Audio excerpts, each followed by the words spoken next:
Hi, this is Rabbi Young. Thank you for tuning in to the weekly video email. This week's parasha is Vayikra, the very beginning of the book of Exodus, which starts Vayikra el Moshe, and God called out to Moses. There's a wonderful midrash on this verse because the aleph in Vayikra is little, which is strange. It's not usually, we don't usually find one letter written smaller than the rest of the text. But in this case, Vayikra, the aleph is smaller than the other letters. And the midrash, to explain why is this aleph smaller than the other letters, says that Moses asked God if he could spell Vayikra with a hey at the end instead of an aleph. God says, why? What are you trying to say? Well, Vayikra with a hey means, and it happened. So rather than saying God called to Moses, it would say with a hey, it would change the meaning to these things happened to Moses.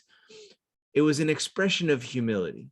Moses didn't want people to think that he thought he was such a big deal because he's the one writing this stuff down to bring it down the mountain to the Israelites. So he doesn't want to write something that makes it look like he's the only one that God calls out to, even though he was. So Moses says, hey, can we use a hey? So it just means this happened to Moses, especially since it's the very beginning of the book of Leviticus, people might notice. God said, no, I want it to be this way. It's important that you acknowledge that you're special, but we'll compromise. We'll make the aleph smaller so that we know you are taking yourself down a notch while still acknowledging the importance of your role. And that's what we do all the time when we practice humility. We acknowledge the importance of our role, but we don't make a big deal out of ourselves. It's a very thin line, a very small difference, but an important one. And it's one that was practiced in the book of Esther, when Esther says, who am I to go to the king and tell him to save the Jews?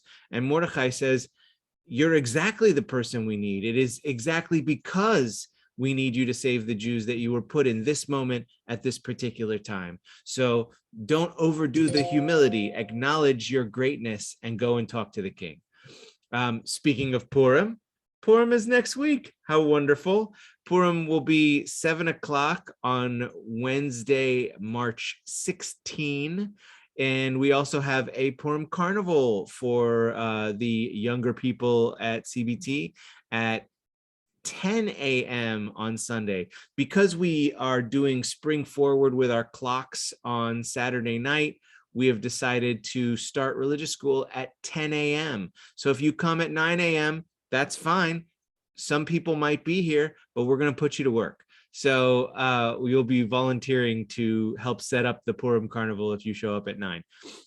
10 o'clock is when it starts. We'll start with a Megillah reading for the kids, a costume parade, and then we'll go out to the carnival at 10:30 and enjoy some games, some raffle prizes, get your raffle tickets as soon as you can, and a lot more. So looking forward to seeing you for all of our Purim celebrations, and have a wonderful week. Thanks for watching.